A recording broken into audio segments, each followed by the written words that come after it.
My name is Hazel Brennan, and 3 weeks before my 32nd birthday, I closed on my first house, a small craftsman bungalow in a quiet pocket of Charlotte, North Carolina, with a covered front porch and a magnolia tree that dropped its blossoms all over the walkway every spring. I'd saved for that down payment for 7 years. 7 years of meal prepping rice and beans on Sunday nights, of driving a 2009 Corolla with a duct-taped side mirror, of telling friends I couldn't make it to the beach trip because I was working a project, when really I was picking up shifts at a coffee shop on top of my full-time job as a structural engineer. You'd think a moment like that, keys in your hand, your name on a deed for the first time in your family's history, would be the kind of thing your mother brags about to the neighbors. You'd think it would make your father misty-eyed at the dinner table. You'd think wrong. At least, if your family was anything like mine. Have you ever worked your whole life for something, and the people who were supposed to be in your corner couldn't even pretend to be happy for you? If even a piece of that feels familiar, do me a favor and stay with me a little. I think there might be something in this story that's worth more to you than it ever was to them. I planned a small dinner to celebrate. Nothing showy. I picked a place called Sutton and Vine, this quiet farm-to-table spot in Plaza Midwood that had a private back room with exposed brick walls and these warm little Edison bulbs strung across the ceiling. I'd booked the whole room, paid in advance, about 14 people, a few co-workers, my college roommate who'd flown in from Denver, my mentor from the firm, 2 girlfriends from my running club, and of course my parents and my older brother, the brother who couldn't get out of bed before noon at 36, but had somehow always been the family's creative genius. Let me back up. I'm the younger of 2. My brother, the one my mother still refers to as her firstborn miracle, dropped out of 2 different colleges and has been working on a screenplay since approximately 2014. 12 years. He still lives in my parents' finished basement in Greensboro. Every job he's ever had has ended with him being let go because they didn't understand his vision. And every single time, our mother has looked at me, the one who'd been working since I was 15, and asked, with this little tight smile, whether I could spot him a little something until he got back on his feet. I always did. That's the part that's hard to admit out loud, because it sounds so stupid when you say it. I always did. Hundreds of dollars at a time. Then thousands. I covered his car insurance for 3 years straight. I paid for the root canal he absolutely could have gotten through the county dental clinic if he'd just filled out the paperwork. I bought my mother a new dishwasher when their old one died, because my father was between consulting gigs, which is what he'd been calling unemployment since I was in middle school. I sent my parents a check every single month, $600, like clockwork, to help with utilities. It went on for almost a decade, and the whole time, it was always my brother who was the special one. My brother who had the gift. My brother who was going to do something great if the world would just give him a chance. I was the one who was so practical, so steady. Which sounds like a compliment until you realize it means they thought I had no inner life, no dreams, just a checkbook and a sense of duty. I want to tell you about that dinner now, because that's the night everything I'd been pretending finally broke open in front of me. The restaurant was beautiful. I'd gotten there early to check on the wine selections and to make sure the server knew my mentor was vegan. I'd had my hair done, actually done, at a salon, which I almost never bothered with. I was wearing this dark green wrap dress I'd been saving for a special occasion since I'd bought it on clearance at a Nordstrom rack a year before. I felt nervous in a way I couldn't quite name. I think part of me still believed that this time, with this milestone, with my family seeing me surrounded by people who actually thought I was a person worth knowing, this time, it would land. They'd finally see me. People started filtering in around 6:30. My mentor brought a little potted lavender plant for the new house. My college roommate, who I'll call Tessa for short because she'd kill me if I said her real name, came running across the room and almost knocked me over, hugging me. The room felt warm and bright. There was laughter, the clink of glasses. I kept glancing at the door. My parents arrived 20 minutes late, walking in like they were attending somebody else's wedding rehearsal. My mother had on the same gold cardigan she wore to every event for the past 5 years. My father didn't even take off his Carolina Panthers cap until the hostess gave him a look. They didn't bring a card. They didn't bring a housewarming gift. They didn't say congratulations when they hugged me, just an absent, "He, sweetie," from my mother, and a tap on the shoulder from my dad, like I was a coworker he ran into at the elevator. My brother trailed behind him, looking at his phone. I told myself it was fine. I told myself it was fine. I told myself they'd warm up. Dinner started. The wine came out. My mentor, Sarah, stood up first to give a little toast. She's a woman in her early 60s, this brilliant, no-nonsense engineer who'd taken me under her wing. My second year at the firm. She said the kindest things about me. She said I was one of the most thoughtful engineers she'd ever worked with. She said she'd watched me grow from a quiet new hire into somebody clients specifically requested. She said the firm was lucky to have me, and the house I'd just bought was something I should be proud of for the rest of my life. People clapped. My roommate had actual tears in her eyes. I looked over at my mother. She was rearranging her napkin on her lap. Then my coworker, Daniel, different Daniel from the brother, stood up and said something funny about how I'd once stayed at the office until 2 a.m. to fix somebody else's design error before a client meeting, and that I'd never even told anyone I did it until the project manager figured it out a month later. More laughter.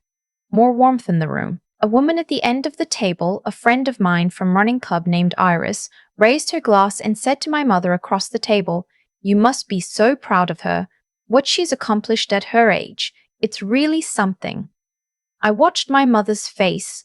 She gave this little laugh, the kind that has no warmth in it at all, just air. She said, "Oh, well, Hazel's always been driven. But you know, our son is the real visionary in the family. He's writing this incredible screenplay. I think he's going to be the one to put us on the map." The table didn't go silent, but something shifted. Iris blinked once. My roommate's smile froze halfway. My mentor looked into her wineglass. I should have stopped it there.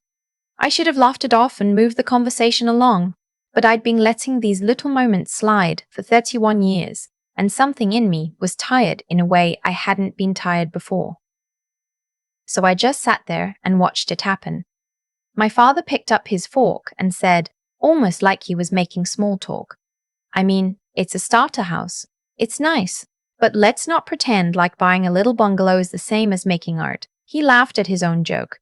My brother, who'd been mostly silent, snorted at his phone and said, "Yeah, real estate is for people who don't have anything else going on." Iris's mouth literally fell open. I saw it. I saw her looking at me like she didn't know what to do with what she'd just heard. My hands were very still on either side of my plate. I could feel my pulse in my fingertips. I said quietly, "I think we should change the subject." My mother gave that laugh again. She said, "Oh, don't be sensitive, honey. Nobody's saying it isn't nice. It's just, well, you know, we always thought you'd be the one helping your brother get his projects off the ground, not running around buying houses for yourself." She actually said that. She said "for yourself" like it was a dirty phrase, like I'd done something selfish by spending my own money on my own life. And then my father, who had clearly been working up to this, set his fork down and said something I will not forget if I live to be 100. He said, "You know, Hazel, the truth is, if we'd known how it was going to turn out, your mother and I sometimes wonder if we should have just stopped at one. You've always been the difficult one. He has the gift. You have whatever this is." He gestured vaguely at the room, at the dinner I had paid for, at the people I had brought together, like the whole thing was something he couldn't quite identify. "I want you to understand something. My father is not a violent man. He's never raised his voice in his life. He's the kind of man who says cutting things in a calm, almost bored tone, like he's commenting on the weather. That's somehow worse." There was no anger in his voice. He just meant it. The room went genuinely quiet then. The kind of quiet where you hear the air conditioner kick on in the next room. Somebody dropped a butter knife and it clattered against the bread plate. My mentor was staring at my father like she was watching an animal in a zoo. Iris had both hands flat on the table. I sat there for what felt like a long time but was probably only 5 or 6 seconds, and in those seconds the strangest thing happened. I didn't feel sad. I didn't feel humiliated. I felt this rush of cold, clean clarity, like somebody had opened a window in a room I hadn't realized was stuffy. I stood up. I picked up my wineglass. I looked at my parents and at my brother, who'd finally looked up from his phone with this expression like he was confused that something was happening that didn't involve him. I said, "I want to thank everyone for coming tonight. Sarah, Iris, Tessa, Daniel, all of you, thank you. This is one of the happiest nights of my life, and I'm so glad you're here to share it with me." I paused. "And to my parents and my brother, congratulations. You just got your wish. You don't have a daughter anymore. You don't have a sister. The bank account you've been treating as joint property is closed as of tomorrow morning. And the next time you wonder why something stopped showing up in your mailbox, I want you to think about what was said at this table tonight." I set the glass down. I didn't slam it. I just set it down. My mother started saying my name. I didn't look at her. I walked over to my mentor, kissed her on the cheek, told her I'd see her on Monday. I hugged my roommate. I told my coworkers to please stay, finish the meal, order another bottle of wine, and that the tab was settled. I walked out of the private room, through the main dining area, past the hostess stand, and out into the parking lot. It had started raining while we were inside. A light, warm Carolina rain. I stood there in my green dress under the awning of the restaurant, and I felt something I had not felt one single time in 3 decades of being a member of that family. I felt free. I didn't cry, not in the parking lot, not on the drive home, not when I let myself into the new house and stood in the empty living room with the boxes still stacked along the wall. I sat on the floor with my back against the couch and I just listened. The rain on the windows, the hum of the refrigerator I'd picked out myself, the little tick of the radiator in the hallway. My house. My quiet. Mine. Around midnight, my phone started lighting up. My mother. My father. My brother.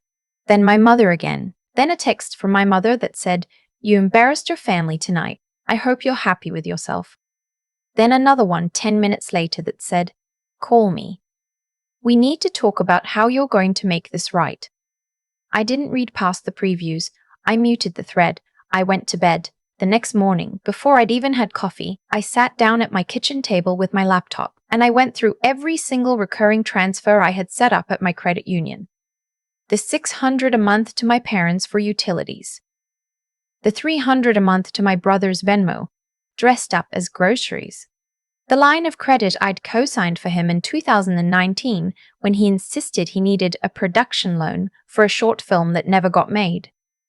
I called the bank and started the process of removing myself as guarantor, which it turned out I could do because he had been making minimum payments long enough to qualify for refinancing in his own name, which he'd never bothered to do because, well, why would he? I'd been the safety net. I cancelled the streaming services I'd been paying for that my parents used. I removed myself from the family phone plan, which I'd been the primary on for 6 years, and gave the phone company my new account info.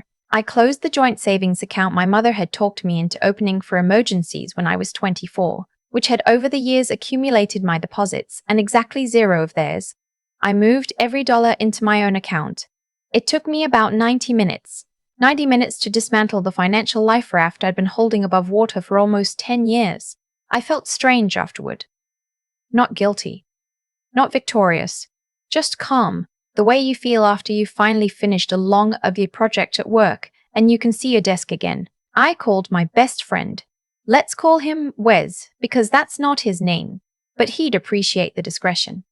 Wes and I had been close since we'd worked together at a structural firm in Raleigh right out of school, before he switched into landscape architecture. His own family situation was complicated in a different way.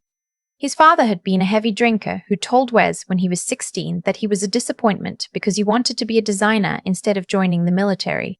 Wes had been no contact with his father for almost 8 years. He'd said something to me a long time ago that I'd never been able to forget, even when I tried. He'd said, "Hazel, you can't keep bandaging people who keep cutting you. At some point, you're just helping them sharpen the knife." I'd nodded politely when he said it, the way you nod when you're not actually ready to hear something. I hadn't been ready then. I was ready now. When he picked up, I told him what had happened. He was quiet for a long minute. Then he said, "I'm proud of you." That was it. He didn't tell me I'd done the right thing. He didn't say I'd been brave. He just said he was proud of me, in that flat, sincere way he has. And somehow it landed harder than anything anyone had ever said to me in my life. The weeks after that dinner were the strangest stretch of my adult life. My parents went through a predictable cycle. First came the calls, 5, 10, 15 a day. Then the texts, which started apologetic adjacent, "We know things got heated," and quickly slid into aggressive, "You are tearing this family apart over a misunderstanding." My brother sent a long voice memo that I deleted without listening to. My mother got a few of her sisters involved. My aunt called me from Raleigh and tried to give me a lecture about forgiveness. I told her I loved her and that I wasn't going to discuss it, and that if she wanted to keep being in my life, I'd love that. But the topic of my parents was off the table. She hung up on me. She called back 2 days later and apologized. What I had not expected was how loud the silence in my own head got once theirs stopped reaching me.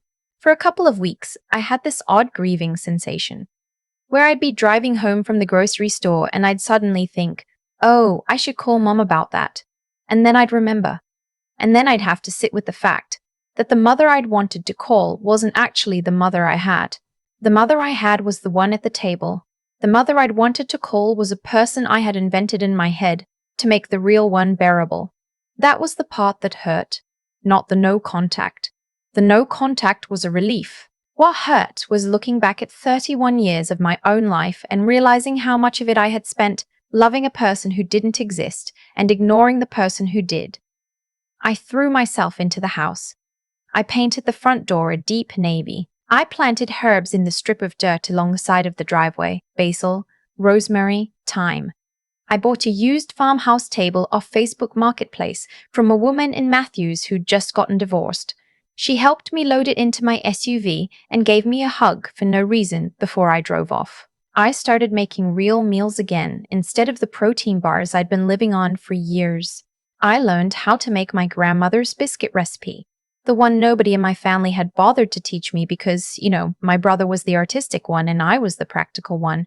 And apparently, biscuits didn't fit either category. About 6 weeks in, on a Saturday morning, somebody banged on my front door.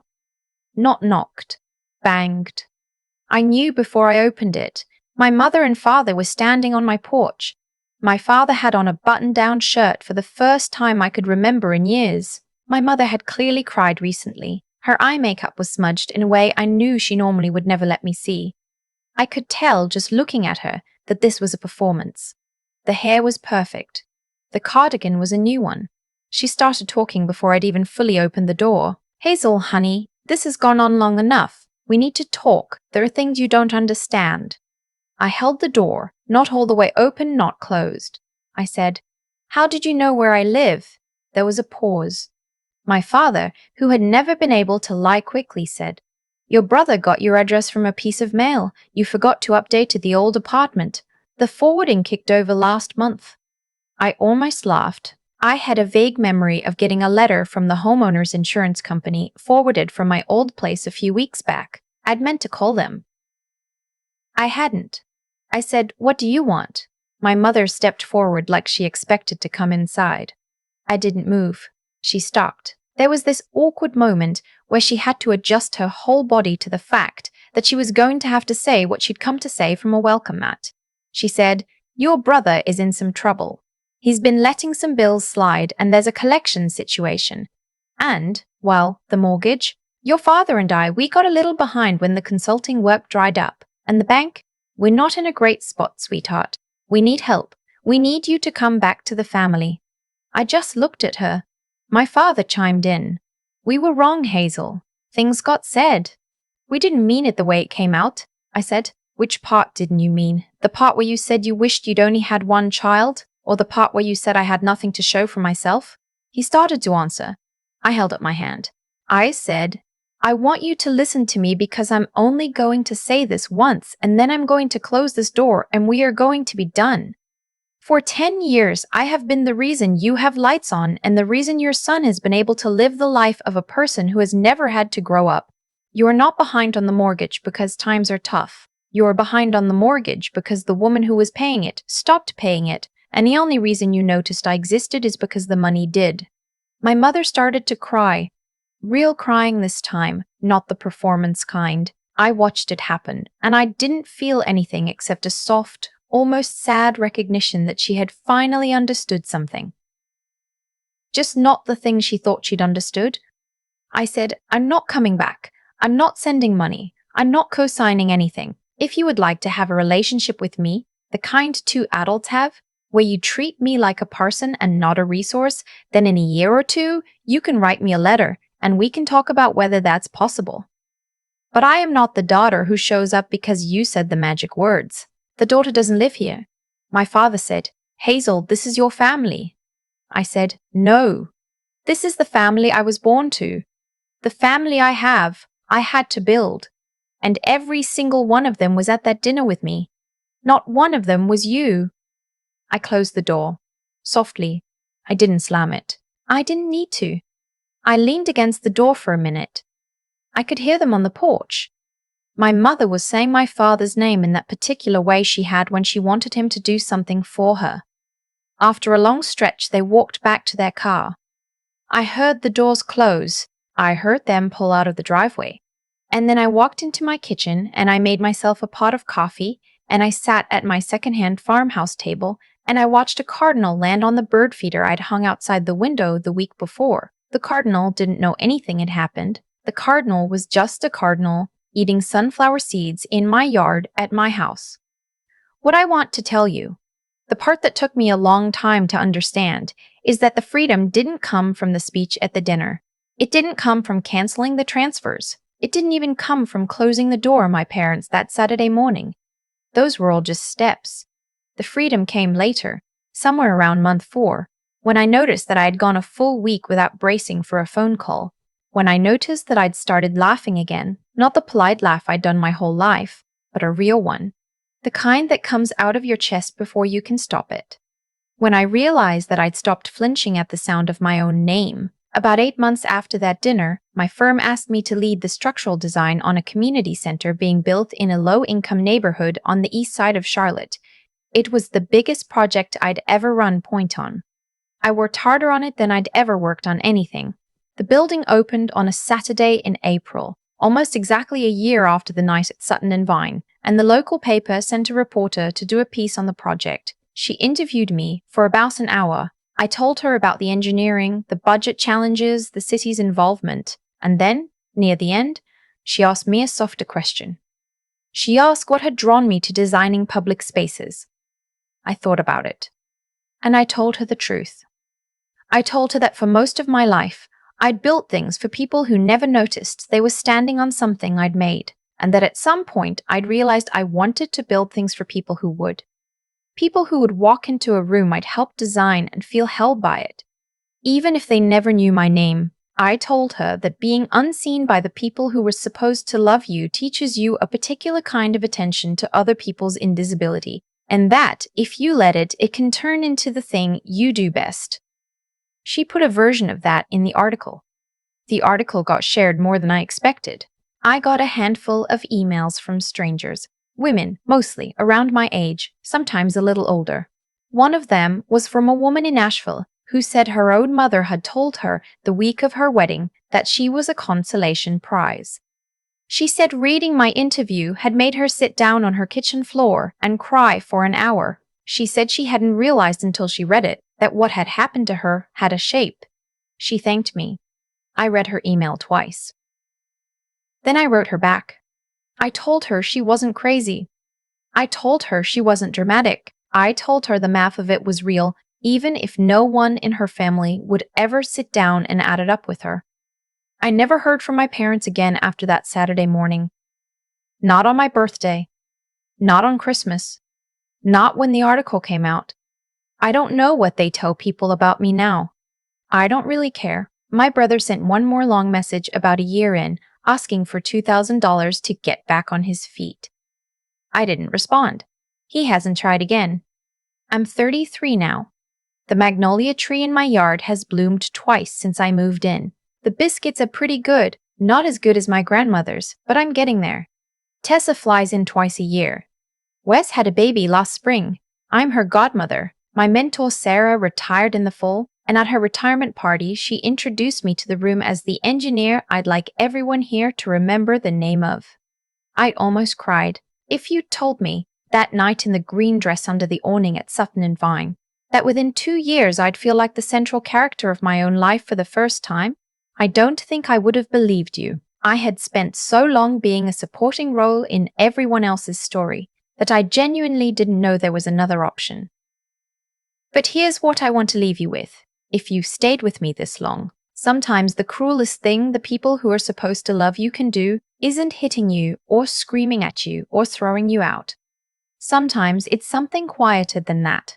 Sometimes it's letting you believe, for years and years, that you have to earn a seat at a table that was never actually set for you. And the freedom isn't in finally earning that seat. The freedom is in walking out of that dining room, into the rain, and realizing you can set your own table, and you can decide who gets to sit at it. My table has a wobbly leg. I haven't fixed it yet. I kind of like it that way. Looking back now, almost 2 years out from that night at Sutton and Vine, I can see something I couldn't see while I was living it. Every single thing that happened at that dinner table. The dismissals. My mother's gold cardigan she didn't bother to update for me. My father's flat little speech about wishing they'd stopped at one child. None of it was random.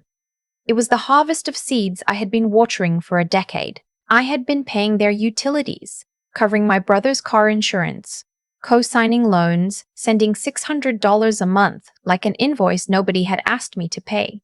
And every time I sent that money, I was teaching them, very patiently, that I was a resource and not a daughter. You cannot train someone to treat you like an ATM for 10 years and then be shocked when they reach for the buttons.